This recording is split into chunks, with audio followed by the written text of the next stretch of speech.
Hi everyone, welcome to my YouTube channel. My name is Kemi Shah and my YouTube channel's name is Kemi256. And as usual on my YouTube channel, I share with you my journey working as a housemaid in Saudi Arabia. So for today's video guys, I'm sharing with you the very first Arabic words that I learned. So some of these words I learned them at the training center where I was, and others I learned them on my way coming. Then the other words I learned them during the very first month working as a housemaid. So if you're new on my channel, please consider hitting that notification bell so that you'll be notified whenever I upload a video. And if you're my old subscriber, thank you so much for coming once again to check out this amazing video. So without wasting your time, let's go into the video. Number one, Assalamu alaikum. Assalamu alaikum means peace be upon you.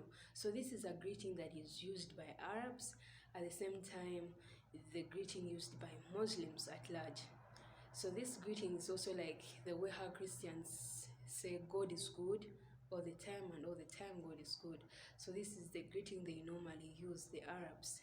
So I learned that from Uganda because I had some Muslim friends. So reaching this side, I had to greet my boss like that. Not that it was an order that I had to greet her like that, but I knew that was the best way I could greet her because that is what she is used to. So I was like, Assalamu alaikum, and she also replied me with some other words by then that I didn't know what they really meant. Number two, tali. So tali means come. It's like someone is calling you by your name to come. Maybe someone wants to send you something. So they would call me Letitia Tali. So the very first day they told me Letitia Tali, I thought maybe they said Letitia Tai. So for me, that very first day when they said Letitia Tali, me I had Letitia Tai. So I went in the wardrobe. I searched for a tie. I searched for a tie and I couldn't find one. I was only seeing the abayas and the kanzus. So I was like, why is the tie in this? The entire wardrobe had no tie. Like, I'm not seeing this tie. I have to go and tell them. So when I reached, I told them I've not seen the tie.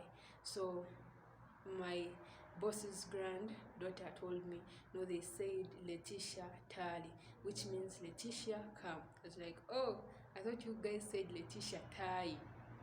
So my third word that I learned was nam. So nam is a reply that you give them when they call you. When they call you like Letitia and you're like yes or yes please. So nam means yes. So there's also two yeses. There's a nam when you're replying to being called, then there's iwa when you're accepting. So the one I first learned was nam. So I remembered how we used to call people called like the Namukasas in Uganda, would call them Nam, Nam, Nam. So it was a bit funny. The fourth word that I learned was Moya.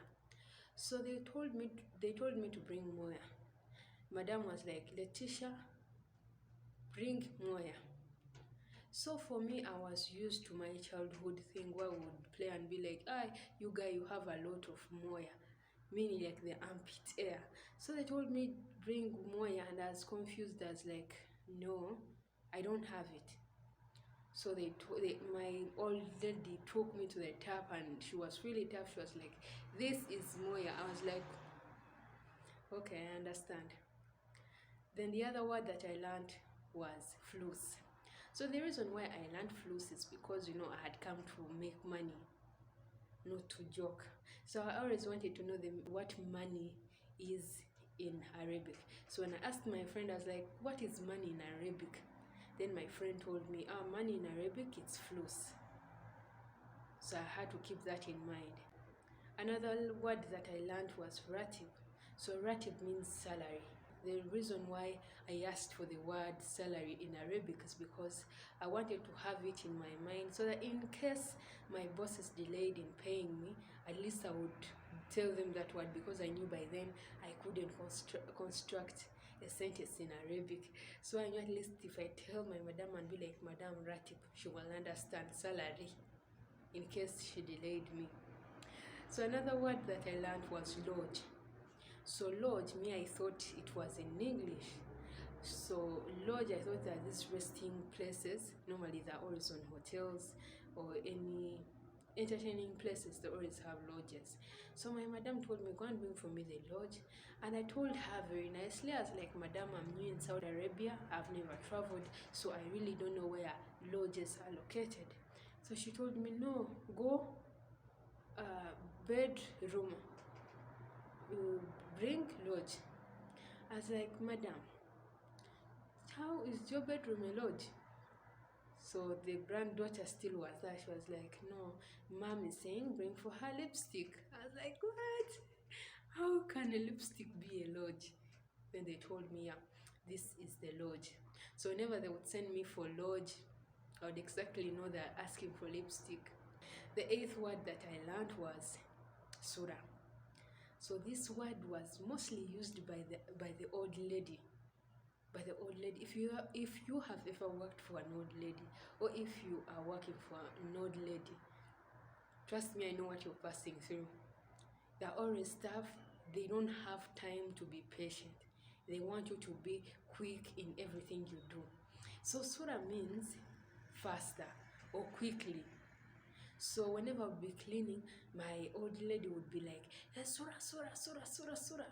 I was like, man, what is surah? So me, I thought maybe they're saying like the short name of Sulaiman. So me, my minds were always somewhere else, thinking somewhere else. And so the old lady was like, Letitia, surah, surah, surah, surah. So I would stand and look at her, maybe she's telling me. I was always confused until I learned that surah means try to be quick, or do quickly, or hurry up. Another word that I learned was Mafiq. Still, this old lady was the one using that word. So she would come touching on the table, touching on the glasses, touching everywhere. And whenever she would find the dust, she would be like, Hada Mafiq. Hada Mafiq. So I asked the granddaughters, like, what is the word Mafiq? So she told me that it means it's not good. But before I asked her, there's a boy who was playing with me, a very young boy, the grandson to the old lady. So he kind of pushed me. I something just came out as like, Mafiq. Oh my God. The boy ran telling the grandmother.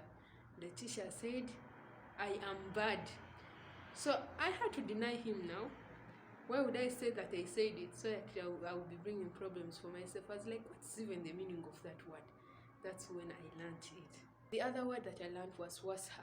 Still, it's this old lady that was using it. So I was working for an old lady, then her daughter was on the upper stairs. So they were renting on an apartment. So the daughter would just slope down to go and meet the mother, or the mother climb up to meet the daughter. So she was always like, whenever she would touch something again, she would be like, wasa. Then she would make a sign for me to bring the glass cleaner and the towel to clean. So those are the very first Arabic words that I learned with their meanings. I hope you enjoyed this video. Please consider giving me a thumbs up and hitting that notification bell. And you can also let me know your thoughts in the comments section. I love you so much. Keep on pushing. Don't give up. And may God bless the works of your hands.